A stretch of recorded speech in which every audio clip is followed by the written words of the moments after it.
సికింద్రాబాద్‌లో చదువుకున్నారు కదా! సికింద్రాబాద్ ఆర్మీ స్కూల్‌లో. అవును. ఎన్ని అంటే స్కూలింగ్ మొత్తం ఇక్కడే అయిందా మీది? కాదు 6 ఇయర్స్ 4 ఇయర్స్ కేవీ తిరుమలగిరిలో అండ్ 2 ఇయర్స్ ఆర్మీ స్కూల్ ఆర్కేపురంలో. అప్పుడు ఇక్కడ కల్చర్ గానీ, ఇక్కడ అలవాట్లు గానీ, లాంగ్వేజ్ గానీ రాలేదా పెద్దగా? లాంగ్వేజ్ అప్పుడే కొంచెం నేర్చుకున్నా. నా కేవీలో నాకు నా బెస్ట్ ఫ్రెండ్స్ మీద అండ్ రమ్య వాళ్ళిద్దరూ తెలుగు అమ్మాయి. So I would learn Telugu through them. They introduce me to Telugu music, Telugu films కొంచెం చాలా లేదు. దాని తర్వాత 2 ఇయర్స్ ఆర్మీ స్కూల్లో నా సరౌండింగ్లో ఉన్న అందరూ వర్ ఆర్మీ కిడ్స్. సో అదే Hindi so they were from all over. So local friends army స్కూల్లో ఐ డెంట్ హ్యావ్. కేవీలో 4 ఇయర్స్లో I spend time with Telugu people. Yeah. And మీరు పుట్టింది జమ్మూ అండ్ కాశ్మీర్లో. అవును. సో అక్కడ నుంచి అంటే లైక్ మళ్ళీ బెంగళూరు రావడం, అక్కడ లా చదవడం. Correct. So how was the transition like అంత లాంగ్ జర్నీ, అన్ని ఏరియాస్ చూడడం, వాట్ ఇట్ మేడ్ యూ? ఆర్మీలో దొరికిన ఒక exposure to tough conditions. It could be చాలా కోల్డ్ ఆర్ చాలా rain or very very hot, it could be desert, forest, anything. కొత్త schools 2 వర్షంలో 2 ఇయర్స్లో మళ్ళీ finding new friends or new teachers, new school, remembering new roads. Okay, school నుంచి ఇంటికి పోవాలంటే ఈ రోడ్ తీసుకోవాలి.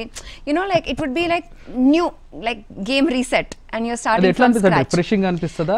ఇట్ వాస్ భయంగా అనిపిస్తదా? కాదు, నార్మలే. For us it was normal. వేరే ఎలా ఉంటది, అలానే ఉండాలి. అంటే ఒక 3 ఇయర్స్ ఒక స్కూల్లో ఉండి ఒక ఫ్రెండ్ సర్కిల్ కి అలవాటు పడి కంఫర్ట్ జోన్ లో ఉన్నప్పుడు అగైన్ మళ్ళీ ఇంకెక్కడో కర్ణాటక లేకపోతే మహారాష్ట్ర వెళ్ళి అక్కడ ఇంకొక స్కూల్లో జాయిన్ అవ్వాలి. అదే చెప్తున్నాను, మనకి అదే నార్మల్. మనకి కొన్ని some people stay in one school for their whole life. అవునా, అలానూ ఉంటదా? We did not know. We got abnormal. We thought that is so boring. Ever full 18 years in one school, that's terrible. And we were of that mentality. So ala undu, when I came to Bangalore for 5 years, I was like, oh my god, nenu Bangalore lo 5 years undali. So it will be so though long. It is your motherland. It is my hometown, it is my motherland.